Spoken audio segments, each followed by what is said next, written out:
Hi guys, welcome back to for video 2. As you might have spotted, Philip isn't wearing what he was wearing before. He's actually dressed in his school uniform, which is fitting because this video is all about ancient education and the schooling system back in the ancient world. So without further ado, over to you, Philip. Thank you, Tiberius. Hello, everyone. I'm going to talk about ancient education, as Tiberius has said, mainly in ancient Greece. I'm just going to get up the PowerPoint, which you can see probably now. Can you see it, Tiberius? Yeah, that's all working. Because when we think about ancient education, well, not many of us think about ancient education for a start when we think about classics. And I think it's quite an important thing to think about because after all, the education is the most important part of a growing up boy or girl in the ancient world, and the 15 or so years spent in education are perhaps the most formative years of one's life. And I think the Greeks did it better than the Romans. Obviously, the Romans stole many things from the Greeks, including the educational system. But I think if one's going to look at where did education begin, in the ancient world, you have to really study Greece. So without further ado, I will talk about ancient education, starting with the exclusivity, if you like, of ancient education. Ancient education, unfortunately, back in those days, were very exclusive. It was really only for the richest families who could afford it, and they would. And unfortunately, there was the ancient Greeks are quite a kind of discriminatory viewpoint between boys, men, and girls, women. Men were seen as being more kind of academically able, and women tended to work in the house, be more domestic, look after the family. And unfortunately, that's the way the Greeks saw themselves, really, and that, I think, shows itself through the educational system that they had. So I think this is a boy. It looks like it because otherwise, well, he's at school for a start. So if you were rich enough, you would go to school, or you would hire a tutor, but more commonly you would kind of go to a school. And the schools that they had back in ancient times weren't really like the schools that we have today. They were quite small, maybe classrooms, buildings, mainly in the air outside, and maybe class sizes about 10 to 20. You're not going to get big assemblies. You're not going to get big gatherings. These are quite tight knit school environments. And usually a boy would go to school from about 6 years old, and he would have his education for about 10 more years, taking him up to about 16 years of age. And I'll talk to you about the curriculum very soon. But I first want to talk about, I next want to talk about the role of a girl's place in the educational system in ancient Greece. So as I said, women would typically work in the house, and that was really the same with what a girl's education was preparing her to do. A girl would learn how to, as you can see, I think it's just about visible, learn how to sew, learn how to spin wool, making fabrics. You can see another girl, I think, washing something there. So basically, a woman's place in the ancient world was very much to serve the house and to produce children. And that was what the girl's education was preparing her to do. So here we've got quite nice ancient pots kept in rather nice condition. On the left, I think, is an oil flask, and there's a woman, I think it's doing a form of washing. Certainly at the top, there's a group of women doing some washing too. And at the bottom, interestingly, it's a scene from a dancing class in an ancient school environment. So there are two girls having dancing lessons from their two teachers either side. And you can't really see the pot very clearly, but what it is in Greek is it's a hudria, which translates as a water vessel. So it's quite a big vase, and it would usually contain quite a lot of water. Whereas the one on the left is an oil flask, and I think the one on the top again is a water vessel. So that was the exclusivity of a women's education, or of the educational system in general, and how potentially women were discriminated against. Women would usually, if they were to have an education, if they were rich enough, they would have an education at home. And they would be taught, it wouldn't be taught as much as what the boys would be taught, but they would be taught music, as you can see from the top. That's a lyre, a kithara in Greek. So it's basically a type of guitar. At the bottom, we've got quite a rare scene of a girl on the left being taken, seems unwillingly, to school by presumably her mother. In the middle, again, quite a rare scene, a woman, a girl being literate. The main form of an education was to be able to read and write, and that was really given to the boys. But it still goes without saying that there were very clever women in the ancient world. And perhaps the best example is the one on the right. That is an ancient Greek, one of the very, very, very few ancient Greek female poets. And she's called Sappho, and she lived from this, I think, roughly 7th century BC, so the 600s BC. And she was a prolific, she was a genius writer of ancient Greek poetry, and she's perhaps one of the best examples of, of what women can do in education. And but unfortunately, there are not as many famous Greek poets who are female as they are male. So Sappho is one of an exception. So, as I promised, I look at the school subjects. In reality, the school subjects that they learned back in ancient times weren't too different from what we know now, but there was definitely a different priority. And the priority for the ancient Greeks was really developing the boy, the child, to become the best kind of person he could for his community. And in this quite nice drawing, it's a scene from a pot, which Tiberius, I think, has got in his background. There are quite a lot of examples of what ancient school kids would have done back in the time. There's a lyre. I think this is predominantly a musical scene, and I'll talk to you about that in a second. But just before I talk about the subject, it's worth noting that right from birth, babies weren't really perceived as innocently as they were today. When you were born in ancient times, I think it was some of you may know the philosopher Aristotle. He's a very famous ancient Greek philosopher.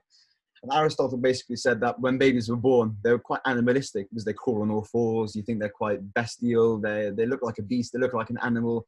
And he thought that the role of an education was to, even from a very young year, was to train that young born child to know his place in the world, and to cultivate him from a barbarian, so to speak, a baby, which is not what we would call today, to a perfectly kind of developed young human being. And so before people went to school in ancient times, i.e. before the age of 6, they would usually be, the boys and girls would be taught subjects at home by their parents. But when you went to school, when a boy went to school in ancient times, in ancient Greece, he would typically have two main people that he would, two main people in his academic life. One would be, I think the word in Greek, got it here somewhere, is a paidagogos. It's basically an elderly man. I think you can see some examples of elderly men in these pictures. But a paidagogos is an elderly man who would basically be that boy's tutor during his school life, and he would take the boy to school, take him back from school. He was basically the boy's mentor. And that paidagogos, if you like, tended to be the kind of household slave. And because only rich households could afford for their children to go to school, that slave would be more of an upper class sort than slaves generally at the time. But the second type of teacher we're thinking about is the school teacher. The teacher who teaches you maths, for example, the teacher who teaches you philosophy or literature. And those were the main kind of academic subjects that you were taught at school. Philosophy, as you can see, I think at the bottom, that's a philosopher. And this is a scene from my background, which is called the School of Athens. And it's this kind of scene is a wonderful example, I think, of the ancient schoolroom. It's obviously made up, but it's an artist's impression. This was drawn by an artist in the 1800s. But this is kind of the environment where intellectual life would be happening in schools. And philosophy would definitely be an important part of the academic curriculum. So would maths, and to a less degree science.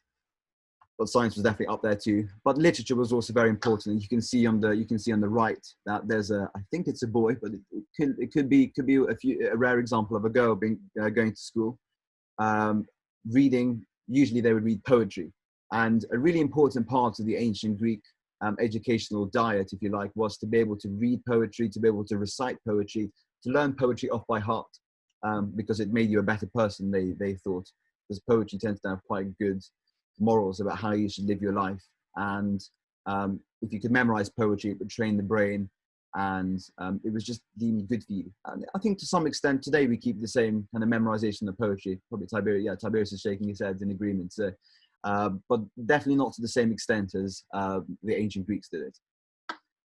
So the second type of kind of subject area, which your school teacher might teach you, is music. And the word music in English comes from the Greek word musa, but musa in Greek means more than music. It means, again, more poetry, more kind of, it's basically poetry and music, how they go together. Because this man in the middle, an artist, I think, portrays him as the great poet Homer. And Homer obviously was a poet. He was also a musician. What musicians did at that time was they recited poetry and they played it on this instrument called the lyre. So a really important part of the ancient Greek boys' education was to be able to play music, to be able to sing music, and to be able to understand how music and poetry fit together. And you've got some very, very enthusiastic, incredibly enthusiastic school children sitting around in the audience. And I think you can make there's some parents coming along as well to listen, but that was the type of environment they lived in. And the final part of the academic curriculum was, of course, kind of PE, or physical education. This predominantly included kind of wrestling, as you can see from the scenes here. And this would typically take place in, oh, by the way, the scenes that you can see here come from another type of Greek pot, but this is called a kulix, which is a kind of drinking cup. It's like a plate, if you like, and it's got what's like curved sides to it, but it's basically a drinking cup, and you get quite nice scenes depicted on the sides of it. And this is from the wrestling. This is actually from maybe the palaistra, which is a Greek word, and it means the wrestling school. And as Tiberius told you, well, you might not know that, but the palaistra is located in Olympia, and that's obviously where the Olympic Games started. And that's in kind of the southern western part of Greece.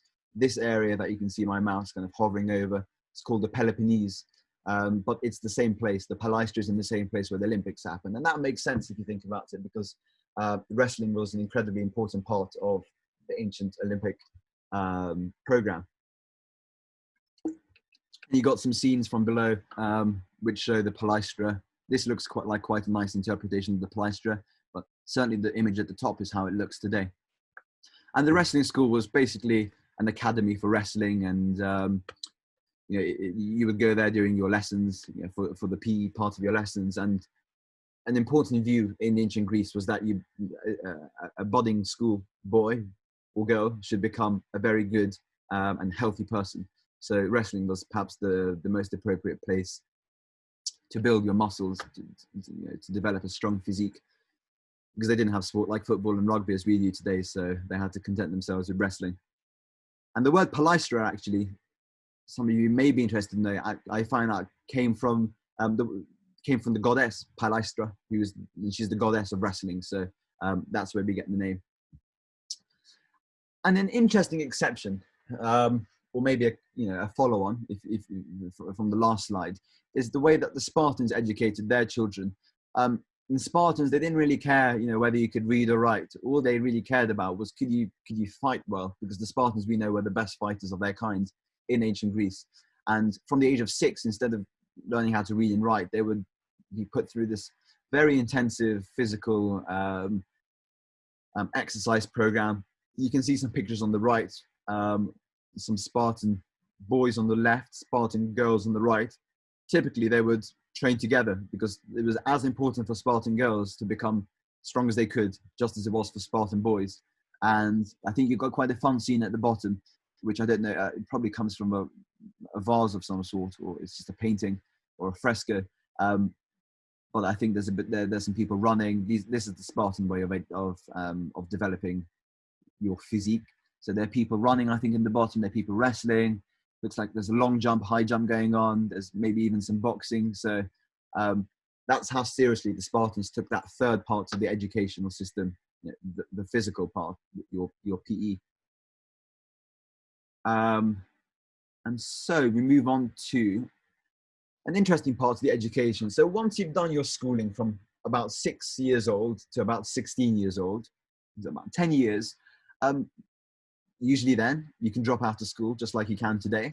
But usually the richest families would send their sons, and it was really only their sons, to be educated by teachers called sophists. And sophists were teachers who taught philosophy, but mainly oratory. And it was especially important for a wealthy, from a boy from a wealthy family who had aspirations to become maybe a politician or a lawyer or somebody in the public sphere, to be really good at speaking. Because if you didn't know how to speak well, especially in a democracy, which I don't think is a word we've talked about in our topics yet, but it's the way that it's the form of government that the Greeks had. It was really important to be able to communicate effectively. And here you've got examples of these people probably are called orators. These are public speakers. And the people who taught the skill was, as I said, sophists. And sophists would typically be foreign teachers, not necessarily from Athens, usually from all around Greece or maybe even outside Greece. And they would give you this kind of public rhetorical education that I don't think we have today anymore. Maybe correct me if I'm wrong, Tiberius, but I don't think we get taught that anymore in school. In school, no. But we definitely get taught politics, but not really the art of speaking. And the Greeks took it incredibly seriously. If you couldn't speak well, then you couldn't become an active member of your society. So that took you about 6 to 18. If you didn't go into the public sphere, and the reason only men were allowed to go into the public sphere was, when I say public sphere, become politicians, is because only men, unfortunately, in ancient Greek were free citizens. If you were a woman, you weren't a citizen. In that sense, you weren't politically active, but that's why it was important for a man, especially a wealthy young man, to have that education. But if you didn't have that education, you could go into the military. In fact, in your 18th year, you would have to serve 1 year in the military. I think nowadays you don't need to, but it's well, you definitely don't need to in this country, but it's an option. You can do some military service, and I'm sure you can see why from these last 4 videos why it's so important that you have your military education, because when your city-state goes to war, it's really important that you have people who can fight in the army. So you definitely need people to serve for at least 1 year in the army. And so it brings me on to a nice slide, which I didn't title, but I like to title it as maybe the life beyond school. Tiberius has 1 more year at Eton, which is nice for him, but I am on my last week of Eton, and I'm currently thinking about future plans beyond school life, beyond 18. And really you have 3 main options. If you are wealthy, if you're a wealthy male, you would tend to go for the political life. Here is a particularly famous scene, but I'm not going to go into too much. But this is perhaps the most famous orator or politician that Greek has produced. I think it's Pericles. Tiberius, is it? I think it's Pericles. If you were wealthy, you would go into politics. If you weren't so wealthy, you would go into the military. But if you were poor, and unfortunately most people were in ancient Greece, then you would go into you would do whatever you could. You would pick up the family tradition. If it was farming, usually it was farming, you would go into that. And essentially, well, you might not have even had a school education if you went into farming, but because school education was mainly for the few. So that's the ancient Greek schooling system. I'd like to talk a little bit about the ancient Roman schooling system. I'm not going to go into it too much because they stole everything from the Greeks practically. But I think there are quite a few interesting differences. But before I go into them, maybe I'll get you to form your own opinions. There's a nice slide, I think, if you can read it, which I'm just going to take you through. I might need to zoom in a bit. But if we look at the captions, in the same way as kind of Greeks had personal slaves, Romans had personal slaves, and it says the richest children had their own personal slaves, The slaves would escort them in the morning and be their assistants both in and out of school. So that's quite similar to the Greeks. No girls allowed. So Rome was dominated by men. So most girls didn't go to school. Instead, they were taught at home. Luckily, that's changed today. Quite right. And different in the Roman system was that boys would tend to finish school at about 12 years old compared to about 16 or 18. So clearly, the Romans weren't as good as the Greeks in bringing up fully educated young men. This is interesting, new to me. No books. The boys would learn to read from papyrus and scrolls. I think that says they would write on wax-coated wooden boards or even on old pieces of pottery using wooden sticks. So they would typically kind of have their own, their own kind of toolbox of equipment and pencils and stuff like that, but no books.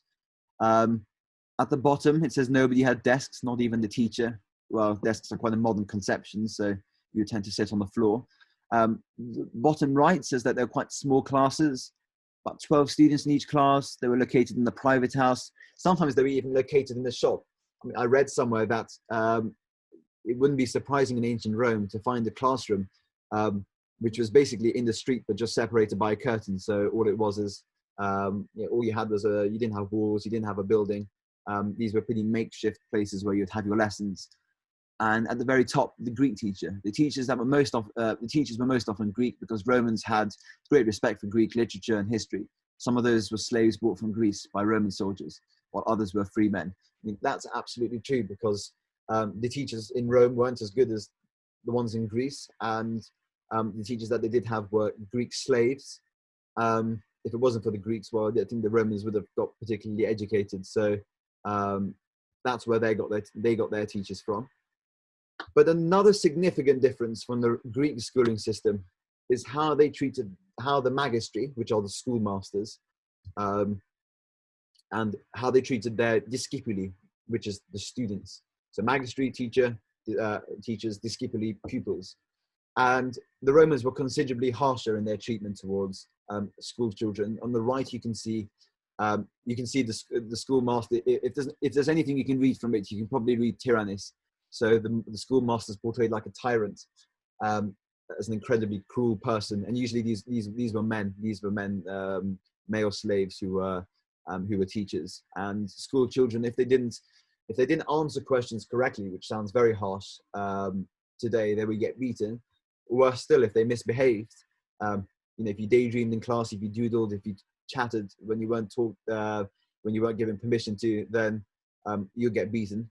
And I think that persisted quite far into the modern world. I think it was only in the Victorian age that we really scrapped that. So it's not too specific to the ancient Greeks and Romans. And on the left, you can basically just see a common scene from a teacher-pupil relationship. But the Romans were considerably harsher towards their school children than the Greeks were. And that's why, in my opinion, I think the Greek system was much better, because I think the Greek system put more emphasis on becoming a good human being, not through corporal punishment, but through proper education. I think the Romans were a bit more brutal, and they weren't so creative, if you like, as the Greeks. And my final slide is a nice quote, I think, by a man called Quintilian. And he was a Roman orator. So just to remind you, an orator is a person who can speak well in the kind of political arena. And Quintilian was also a teacher. He was a bit of a philosopher. He was an academic. He was very interested in basically what makes a good school, what makes a good educational system. And he lived in the 1st century in Rome. And he said, it is worthwhile too to warn the teacher that undue severity in correcting faults is liable at times to discourage a boy's mind from effort. So what that basically means is, if your teachers are too harsh with you, sometimes that can work, but more often than not, sometimes it can have the opposite effect. So I think Quintilian was really aware of what the Greeks did well, and the Greeks didn't beat their children up, but deliberately tried to help them in becoming better people. So I think that's quite a nice quote that links quite relevantly to today. Sometimes teachers are quite strict. Sometimes they do this in your best interests, but I think the worst teachers are sometimes too strict, and that's what can often put students off. So I think that's a nice quote from Quintilian to end the session. So Tiberius maybe has any questions to conclude the session? Yeah, no, I was just gonna ask a little bit about the military stuff. Um, would you have said that in Rome this was more popular and um, more expected of students to progress into a military life than in Greece? It's a good question. I don't know specifically. From my research, I thought that the Greeks tended to put more emphasis on, on doing your part in school, but also doing your part in the military. Clearly, the Romans were also equally good at fighting as well. They got armies together and stuff like that. And in fact, in some ways, they were more kind of war orientated. So it wouldn't surprise me, in fact, if the Romans put more of an emphasis on kind of physical education and just like the Greeks did. But that said, the Greeks were also very keen fighters as well. I think you'll remember, viewers, that on the first video I told you that the Greeks were basically all at war with each other, and they were for about a couple of centuries, and so were the Romans when they were doing their military stuff, conquering other lands. So I think whichever way you look at it, warfare would have had, well, the military education would have had an incredibly important part in a young child's schooling. So great, thank you so much. no worries. So that concludes video 2, and if you made it this far, you've got a treat. We've got a treat in store for you for video 3, and tune into that. So it's goodbye from Tiberius and I. Yeah, bye guys.